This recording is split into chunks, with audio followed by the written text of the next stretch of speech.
नमस्कार, स्वागत है आपका। आप देख रहे हैं सी न्यूज़ भारत। मैं हूं आपके साथ इशिता। वक्त हो गया उत्तर प्रदेश बुलेटिन का। इस बुलेटिन में बात होगी औरैया की, जहां बच्चों के साथ नदी में नहाने गया मासूम नदी में डूब गया। साथ ही बात होगी बदायूं की, जहां राष्ट्रीय पत्रकार सुरक्षा परिषद का स्थापना दिवस धूमधाम से मनाया गया। ऐसी तमाम खबरों पर करेंगे विस्तार से चर्चा। खबर औरैया से है, जहां बच्चों के साथ नदी में नहाने गया मासूम नदी में डूब गया। बच्चों ने मासूम को नदी में डूबता देख मदद की गुहार लगाई।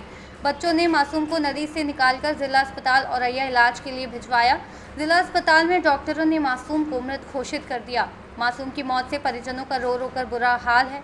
सूचना पर पहुंची पुलिस आवश्यक कार्रवाई में जुट गई है। औरैया सदर कोतवाली क्षेत्र के ग्राम फरीदपुर सिंगुर नदी की घटना बताई जा रही है। आपका नाम क्या है? सतीश जी, आपके साथ एक बच्चा आया है, नहीं रहा है, कैसे नहीं रहा है? नदी में बहुत। कौन सी नदी में? नदी। अच्छा, ये क्या करने गए थे वहाँ पर? ऐसे बच्चन संगे नहा रहे थे। तो ये नदी में डूब गई? हाँ, डूब गए। अच्छा, आपको जानकारी कैसे मिली? जानकारी बच्चनों ने बताया। अच्छा, ये किस जगह की घटना है? फरीदपुर की। अच्छा, बच्चे का नाम क्या है? दीपांशु। इनके पिताजी का नाम? सतीश पाल। एक बार बताइए, बच्चा पढ़ता था क्या? हाँ। किस क्लास का छात्र है? 2 में। कक्षा 2 में। हाँ। औरैया से सी न्यूज़ संवाददाता राजेश मिश्रा की रिपोर्ट।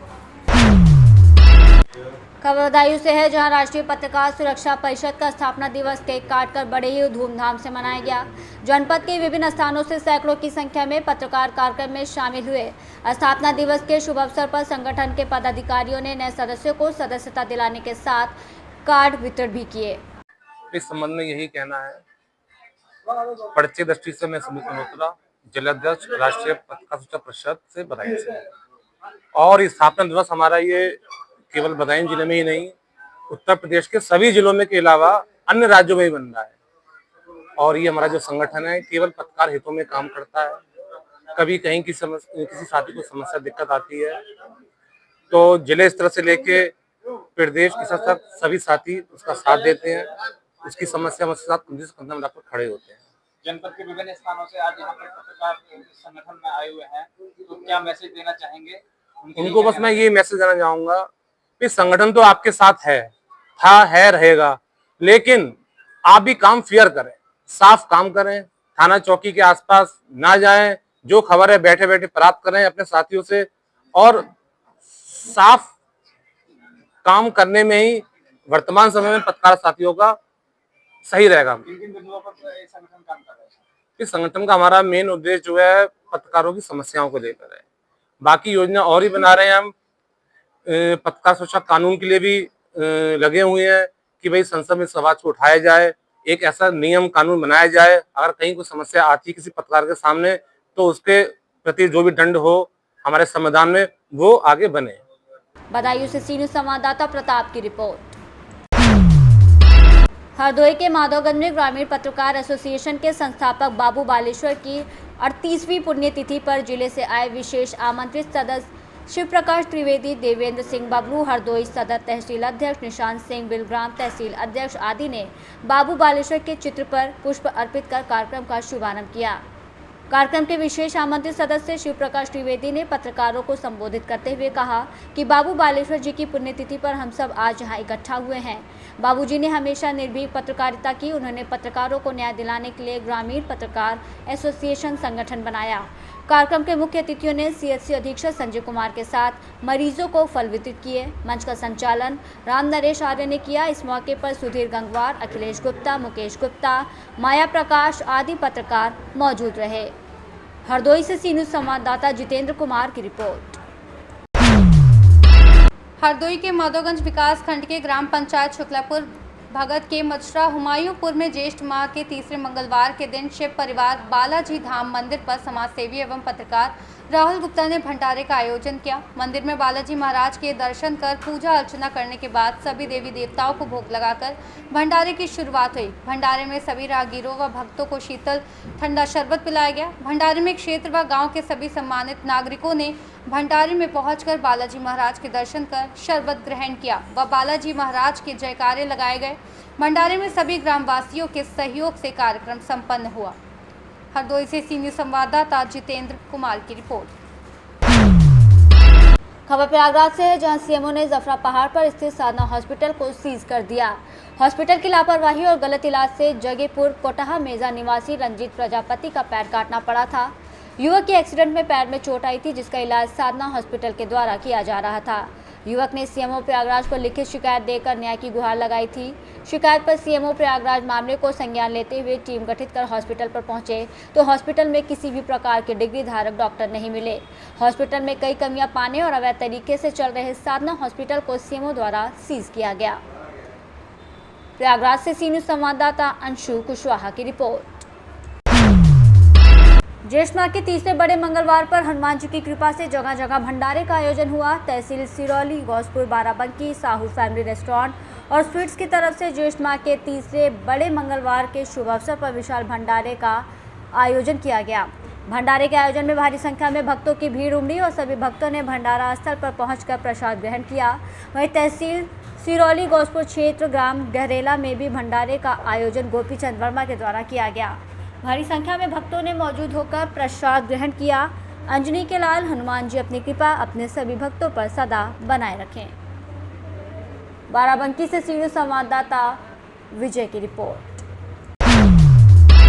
समाजवादी पार्टी के राष्ट्रीय महासचिव शिवपाल सिंह यादव कन्नौज पहुंचे, जहां शिवपाल सिंह यादव ने बार एसोसिएशन चुनाव में नवनिर्वाचित पदाधिकारी को शपथ दिलवाई। इस मौके पर मीडिया से बात करते हुए राम गोपाल यादव ने कहा कि लोग खून में सिंदूर होने की बात करते हैं, लेकिन सिंदूर का कितना सम्मान किया है ये सब आप लोग जानते हैं, इसको बताने की ज़रूरत नहीं है। पहलगाम हमले पर बोलते हुए उन्होंने कहा कि हम सवाल उठाते हैं कि ये आतंकवादी अंदर कैसे घुस आए। अगर अंदर घुसने की ये कोशिश कर रहे थे तो इनको वहीं पर ही क्यों नहीं निपटाया गया। शिवपाल सिंह यादव ने कई और गंभीर आरोप लगाए हैं। शुरुआत की गई थी, पाकिस्तान के ऊपर अटैक किया गया था और उनका कहना आतंकवादी मारे थे, तो आप क्या कहना चाहेंगे कि इस पर जंग होनी चाहिए थी कि जो जिस तरीके से बीच में विराम लगा दिया जंग होने है, तो इस पर आप क्या कहेंगे? देखिए, ऐसे तो देखिए जंग का जहाँ तक सवाल है, अगर आतंकवादी के खिलाफ हमेशा हम लोग रहे, समाजवादी पार्टी की आतंकवादियों के खिलाफ, लेकिन आतंकवादी तुम्हारे देश में घुस कैसे आए, ये सवाल है। घुस कैसे आए, कैसे घुस आएंगे, ये सवाल है। हमारा सवाल ये है, घुस कैसे आए। अगर घुसे थे तो वहीं पर उन्हें जवाब मिल जाना चाहिए था। तो इसकी विदेश नीति की बात की जाए, जिस तरह से मोदी जी कई विदेशों में घूमे हैं, बराबर विदेश नीति मजबूत करने की बात कर रहे हैं, जब मदद की बात आई तो कोई भी देश खड़ा नहीं हुआ। अमेरिका भी आंखें दिखा रहा है हिंदुस्तान को, क्या कहेंगे? तो देखिए, अब तो आप लोग समझ ही रहे हो, जब युद्ध हो रहा था और जब समझौते वाली बात चली तो कहाँ से आदेश आया? आदेश कहाँ से आया? अमेरिका से आया। तो समझ लेना चाहिए आप लोग, हमसे ज़्यादा समझदार। कन्नौज से सी न्यूज़ संवाददाता महेश गौड़, पप्पू की रिपोर्ट। खबर महोबा से है, जहां बता दें मनीष उर्फ मंगल अंधे हत्याकांड का महोबा पुलिस ने खुलासा किया है। पति पत्नी ने मिलकर रचा था पूरे मनीष हत्याकांड का षड्यंत्र। प्रेम प्रसंग के चलते की गई थी मनीष उर्फ मंगल की हत्या। सीमा और मनीष के पूर्व प्रेम संबंध के चलते हत्याकांड को अंजाम दिया गया था। पुलिस ने दोनों हत्यारोपी पति पत्नी को ज्वाला कत्ल के साथ गिरफ्तार किया गया है। पूरा मामला कबरई थाना क्षेत्र के बघारी गाँव का है। महोबा से सी न्यूज़ संवाददाता राहुल की रिपोर्ट। खबर रायबरेली से है, जहां उन्नाव जिले के रहने वाले मोहित सिंह की शादी रायबरेली जिले के गदागंज थाना क्षेत्र के अंतर्गत ग्राम बरारा की रहने वाली अवधेश सिंह की बेटी लक्ष्मी उर्फ प्रीति सिंह के साथ हुई थी। पीड़ित का कहना है कि वो अपनी पत्नी और बच्चे को लेकर दिल्ली में रहकर मजदूरी करके परिवार का पालन पोषण करता है। पीड़ित 24 तारीख को प्रीति सिंह को उसके घर घूमने के लिए छोड़ने आए थे। इसके बाद मोहित सिंह अपने घर उन्नाव चला गया। 25 तारीख को मोहित के पास फ़ोन कर बताया गया कि आपकी पत्नी आपकी बहन के घर जा रही है, लेकिन वो नहीं गई। आज 3 दिन हो गए, लेकिन अभी तक कोई पता नहीं चला। जब उसने अपने ससुराल में पूछताछ की तो ससुराल पक्ष के लोग लड़ाई झगड़े पर आमदा हो रहे हैं।